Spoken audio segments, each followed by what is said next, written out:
how would Donald Trump deal with the racial divide in America? I spoke with him earlier today in Chicago. So first question for you, do you believe there's a problem between black and whites in America, generally speaking? Sadly, there would seem to be, and it's getting more and more obvious, and it's very sad. It's very sad when somebody called for a moment of silence for this maniac that shot the 5 police, and you just see what's going on, and it's a very, very sad situation, and hopefully it can be healed. We have a divider as a president. He's the great divider, and I've said it for a long time, and it's probably not been much worse at any time. So it's a very sad situation, actually. All right. So if you're elected president, do you have a plan to lessen racial tensions? And if so, what is it? Well, one thing is spirit. I mean, we don't have spirit. The country doesn't have any spirit, Bill. And, we can say, oh, gee, well, that's just a general statement. But it's not a general statement. I mean, the country has no spirit. We need a cheerleader, not a divider. We have a divider. We need a cheerleader.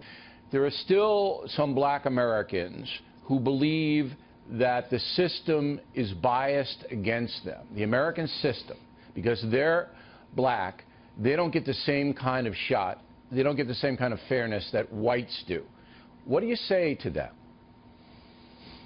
Well, I've been saying even against me, the system is rigged. When I ran as for president, I mean, I could see what was going on with the system, and the system is rigged. Yeah, but that's not going to lift anybody's spirits. Go out and we have to fight. If you say to black Americans the system's rigged, that's not going to lift their spirits.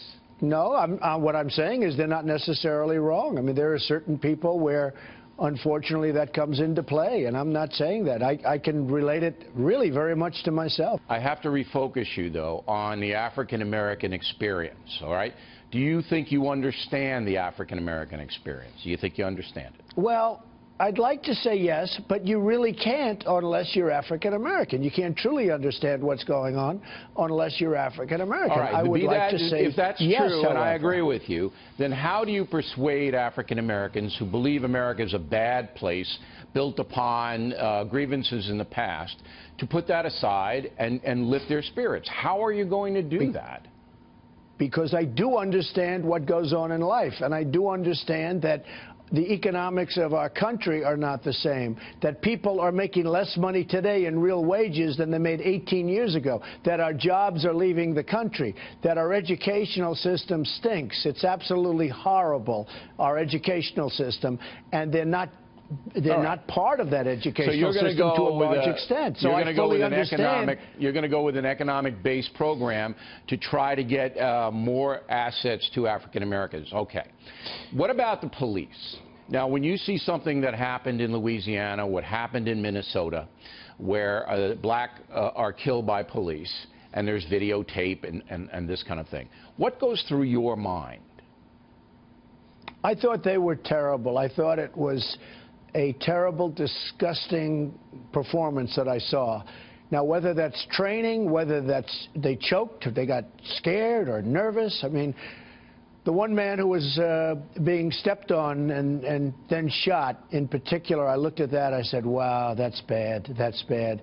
The other one in the car, really bad, but I guess they could say he was going for his license or identification and maybe thought it was a gun, but it was bad. Both of them were very, very sad. So maybe that's lack of training. Maybe it's bad people. I don't know. It's such a sad thing to see those two sides. There's no question about it. Is there anything and then you have to go a step further. Go ahead. A step further, when you saw the policeman shot, I mean, how bad was that? And we can't allow that to happen. It's domestic terrorism, sure. We can't allow any of it to happen. But as far as the police are concerned, you say, okay, these two individual things are bad. But are they symptomatic, in your opinion, of a larger problem with American police? That they fear blacks or that they act differently around African Americans? Do you believe that's in play? Look, it could be. You have to see it. I mean, there are so many individual cases. There are certain cases where this takes place, and it's horrible. I mean, somebody will meet, they'll have a commission meet, and the commission may have an answer, but I almost don't care what the commission says because I see it with my eyes. I hate what I saw, those two instances. I hate what I saw when somebody guns down all of these policemen and kills 5 policemen. I hate it. Do you believe that there is a problem in American policing whereby blacks are treated differently than whites? Do you believe that? It could be. It's it possible. Could be. As president, is there anything you can do it about that?